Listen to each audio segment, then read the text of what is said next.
할렐루야. 이번 주도 주님 안에서 승리하고 계시죠? 지난 5번의 강의를 통해서 코로나 바이러스와 그리스도 책의 일부를 마쳤는데요. 일부의 결론은 이렇게 정리할 수가 있겠습니다. 코로나 바이러스를 다스리시는 하나님. 우리 인생의 모든 일에서 거룩하시고 의로우시고 선하신 하나님의 주권을 인정한다면 우리는 코로나 바이러스도 하나님의 주권적인 섭리 안에서 일어난 일임을 인정할 수밖에 없죠. 그렇기에 일부의 결론은 바로 일부의 그 제목처럼 코로나 바이러스를 다스리시는 하나님으로 정리할 수 있을 것 같습니다. 자, 그렇다면 코로나를 주신 하나님의 목적은 무엇일까요? 하나님께서는 코로나 바이러스도 주관하고 계신다고 한다면 도대체 하나님은 코로나 바이러스를 통해서 지금 무슨 일을 하고 계시는 걸까요? 이것에 대한 해답을 찾아가는 내용이 바로 2부에서 다루어집니다.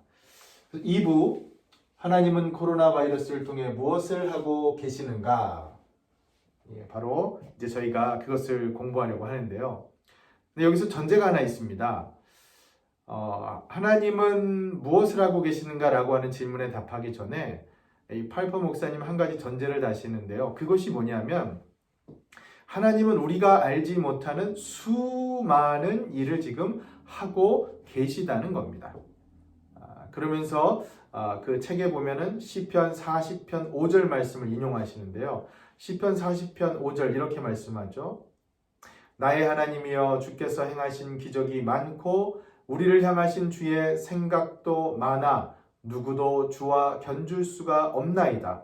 내가 널리 알려 말하고자 하나 너무 많아 그 수를 셀 수도 없나이다. 아멘.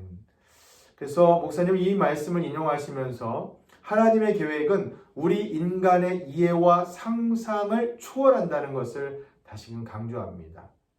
따라서 자신이 제시하는 이 6가지 해답들을 제시하는데요. 그것들이 모두 주관적인 답일 수가 있지만 그렇다고 자신만의 이 상상의 나래를 펼치는 것도 아닌, 왜냐하면 성경의 가르침을 토대로 6가지 답을 이제 하나씩 제시하겠다고 말씀을 합니다. 오늘은 가장 첫 번째 이제 6장에 집중해서 하나님께서 코로나 바이러스를 통해 무엇을 하고 계시는가에 관해서 공부를 해 보도록 하겠습니다. 먼저 6장의 주제는 한마디로 죄입니다. 죄. 네. 6장에서는 이 죄가 무엇인지, 왜 그것이 문제가 되는 것인지를 다루는 장입니다. 하나님께서 코로나 바이러스를 통해서 우리의 이 끔찍한 이 죄의 본성, 이 죄악의 결과를 깨닫게 해 주신다는 내용이죠. 그래서 6장의 제목은요. 끔찍한 도덕적 현실을 그림처럼 보여줌, 이런 제목으로 이제 하나하나 설명을 해 나가십니다. 그 책을 읽어보신 분 다 아시겠지만 하나님께서 무엇을 하시는가 대답을 이렇게 말씀합니다. 다른 재난이 닥쳤을 때도 마찬가지이지만 코로나 바이러스를 발발을 통해서 하나님은 세상 사람들에게 하나님을 경홀히 여기는 그 죄의 아주 그 영적인 추악함, 그 끔찍한 도덕적 현실을 그림처럼 보여주신다라고 하는 답을 먼저 제시하시고 이제 하나씩 설명을 합니다. 여러분, 우리가 살면서 겪는 참 불행과 고통이 많잖아요. 그런데 성경은 그 불행의 원인이 무엇이라고 여러분 설명하죠? 성경을 보면요, 사실 우리 인간이 겪는 모든 불행과 고통, 죽음, 그것을 만들어지게 한 존재가 바로 죄입니다. 원죄 이후에 세상의 그 황폐함, 우리의 불행이 시작되었다고 가르치고 있잖아요. 그래서 바울은 로마서 5장 12절에서 이렇게 말씀하죠. 한 사람으로 말미암아 죄가 세상에 들어오고 죄로 말미암아 사망이 들어왔나니 이와 같이 모든 사람이 죄를 지었으므로 사망이 모든 사람에게 이르렀느니라. 아멘. 이렇게 말씀하죠. 결국 이 성경의 말씀을 통해서 볼 때 지금 우리가 겪는 이 코로나의 고통은 죄 때문임을 알 수가 있는 것입니다. 안타까운 것은 이 죄로부터 초래된 이 불행이라고 하는 것이요, 이 신자나 불신자나 모두 겪게 된다는 것이죠. 여러분과 저도 이 자연재해나 질병으로 인한 고통 모두 똑같이 받을 수가 있다는 겁니다. 하지만 파이퍼 목사님 강조하는 것이요, 하나님의 자녀들의 경우에는 하나님의 심판 아래 있을 수 있지만 그것이 징벌의 목적이 아니라 정화의 목적이다라고 이렇게 말씀을 합니다. 그래서 로마서 8장 1절 말씀을 인용하죠. 그러므로 이제 그리스도 예수 안에는 있는 자에게는 결코 정죄함이 없나니. 아멘. 이렇게 말씀하셨습니다. Therefore, there is no condemnation. 정죄함이 없다라는 것이죠. 예. 누구에게요? 그리스도 예수를 믿는 하나님의 자녀들에게 말입니다. 다만 우리에게 닥친 이 고통과 불행, 이 재난과 질병이 우리의 영적인 유익을 위한 이 정화의 목적으로서 기능할 수가 있다라고 강조를 합니다. 그래서 믿는 자들에게도 질병, 재난, 얼마든지 그런 물리적인 끔찍함을 통해서 하나님을 거스른다는 것이 얼마나 큰 죄악이라 하는 것을 영적으로 이렇게 가감없이 그림처럼 보여준다고 하는 것. 그게 바로 6장의 주된 메시지입니다. 자, 그래서요, 결론에 이제 6장 마지막 부분에 가시면 파이퍼 목사님이 이렇게 표현을 하십니다. 하나님은 자비로우시게도 지금 우리를 위해 향해서 깨어라. 나를 거스른 죄가 이렇게 무섭고 흉측하다. 죄는 코로나 바이러스보다 훨씬 더 위험하다. 라고 그렇게 외치고 계신다라는 것을 강조합니다. 그렇습니다.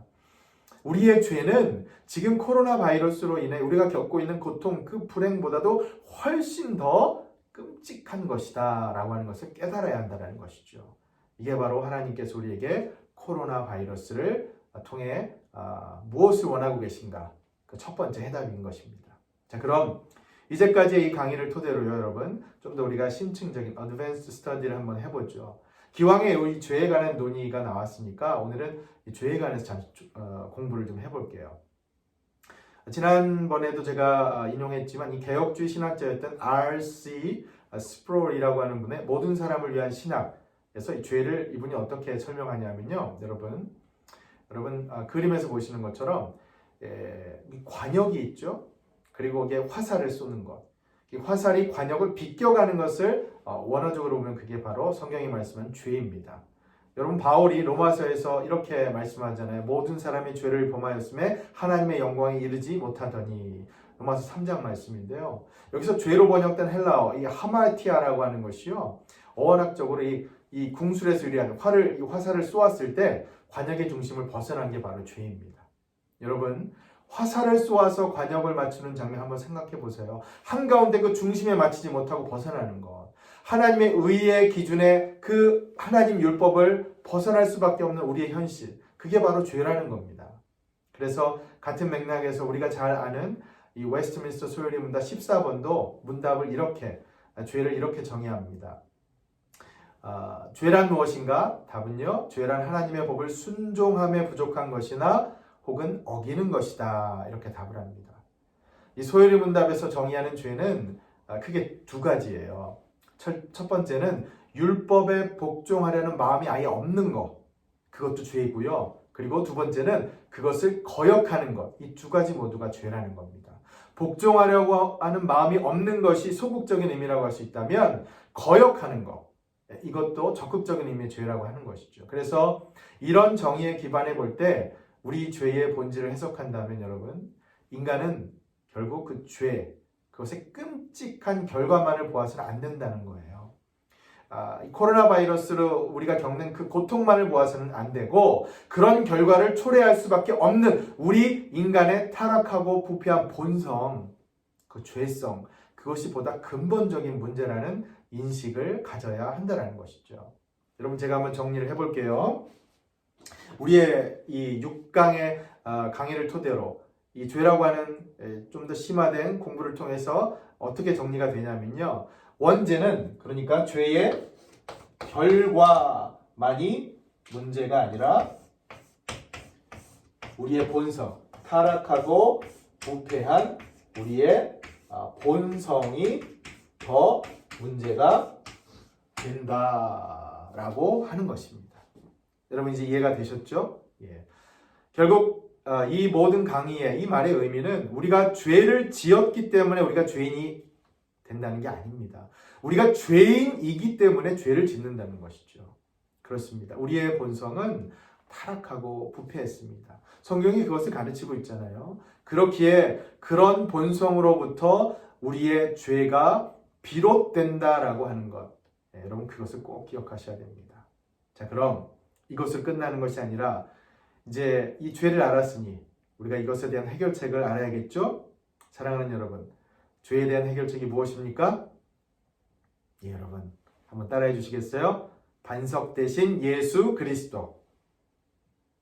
네, 그리스도의 보혈밖에 없다.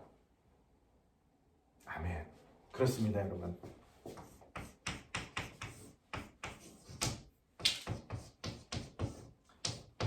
바로 이 보혈만이 죄를 해결할 수 있는 유일한 해결책인 줄 믿습니다.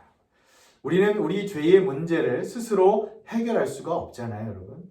더러운 그 타올로 아무리 우리 깨끗하게 하고 싶다고 닦아내도요, 그 더러운 그 물질이 묻은 타올이 오히려 더 우리를 더럽히는 것처럼 우리 스스로는 정결케 할 수 있는 능력이 없어요.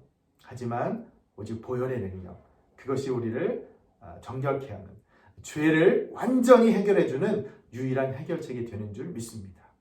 사랑하는 여러분, 오직 예수 그리스도의 보혈, 그것이 우리를 깨끗게 하는 것 기억하시고, 이 끔찍한 코로나 바이러스로 인한 우리의 이 죄의 본성 이제 깨달으셨다면 더욱더 예수 그리스도의 보혈을 의지하며 하루하루 살아가실 수 있기를 바랍니다.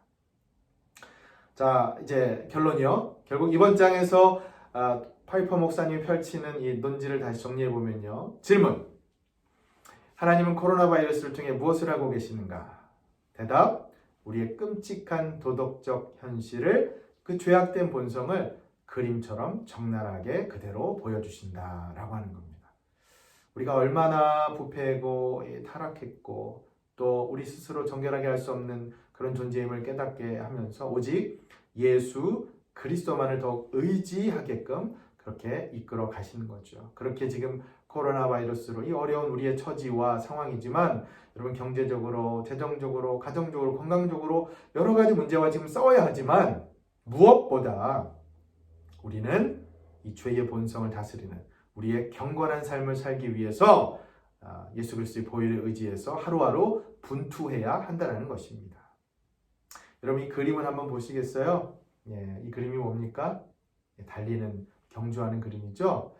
사랑하는 임마누엘 교회 성도 여러분, 이번 장의 교훈을 우리가 우리 삶에 적용해 볼 때 마지막으로 한번 이렇게 적용해 보죠. 여러분과 저는 믿음의 경주에 참가한 달리기 선수와 같습니다. 그렇잖아요?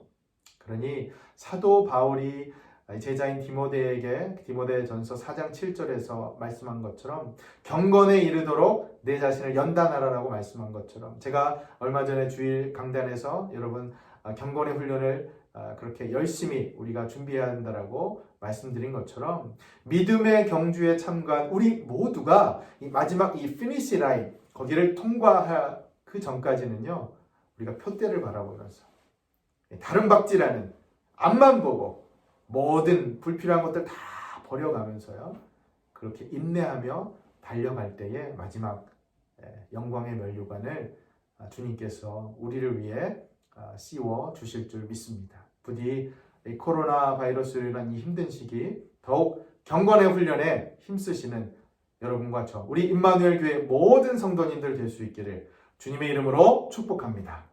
아멘. 기도하겠습니다. 하나님 아버지, 하나님께서는 코로나 바이러스를 통해 우리에게 무엇을 원하시는가, 무엇을 하고 계시는가, 우리의 더럽고 부패한 이 타락한 죄의 본성, 이 죄성을 낱낱이 보여주신다고 하는 것을 오늘 이 공부를 통해서 깨닫습니다. 그래서 우리의 그 죄를 해결하기 위한 것은 바로 예수 그리스도의 보혈밖에 없음을 다시 한번 깨닫습니다. 하나님, 오늘 이 공부를 적용하면서 우리가 날마다 이제 더욱 경건하게 살기 위해서 예수 그리스도의 보혈에 의지해서 하루하루 열심히 최선을 다해 달려가는 달리기 경주 선수처럼 그렇게 경건의 훈련에 매진하며 최선을 다해 살아갈 수 있도록 인도하여 주시옵소서. 살아계신 예수 그리스도의 이름으로 기도드리옵나이다. 아멘.